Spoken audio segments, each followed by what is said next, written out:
Big Baby follows successful horror screenwriter Adam, who hits a creative block and finds inspiration for his next script after a terrifying nightmare about a killer in a baby mask.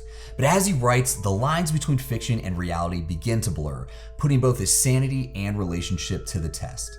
Starting with the positives, I liked that this wasn't just another slasher where a group of people head to the woods or a cabin and get picked off one by one.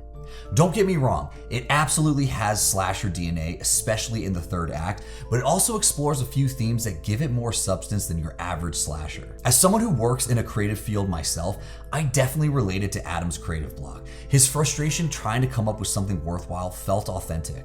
I also liked how as Adam writes Big Baby, we get a few glimpses of his story playing out, almost like flashbacks. It was a fun way to bring his script to life.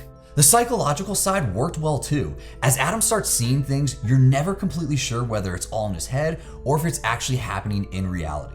The gore in this is solid, it all looked practical and there are a few memorable kills. What I appreciated most though was the theme of developing thick skin while still being open to criticism.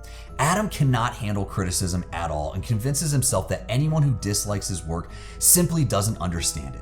Having the killer wear a baby mask and a onesie almost feels like a metaphor for how Adam behaves throughout the movie.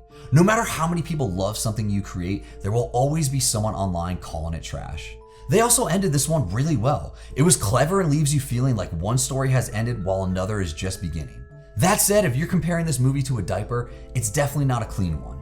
The performances by our two leads are decent, but I never fully became immersed in them. The last 30 minutes becomes a string of kills back to back involving characters we barely know. They're supposedly tied to Big Baby's traumatic past, but because most of them haven't been part of the story, those scenes feel shoved into the end instead of impactful. My biggest issue though is the pacing. At 1 hour and 42 minutes, this felt so much longer. Too many scenes and conversations drag, and the movie doesn't really build momentum until the final 10 to 15 minutes. It kind of beats a dead horse too with some of the stuff around Adam. The dialogue is also one of the weaker aspects. If you're gonna spend that much time talking, the conversations need to be engaging, and I found myself wanting to check out during several of them. I also wish we spent more time seeing Big Baby's backstory instead of just hearing it explained. We get some of it intertwined, but overall, I didn't feel like there was anything unique that separates Big Baby from the hundreds of other masked killers. Overall, I appreciated that Big Baby aimed to be more than just another slasher. There's a decent story, fun practical gore, and themes that give it a little bit more depth. Unfortunately, the slow pacing really keeps the film from ever gaining momentum, and it's hard to ignore. Big Baby is definitely not a new horror icon, but I do think it's a decent watch.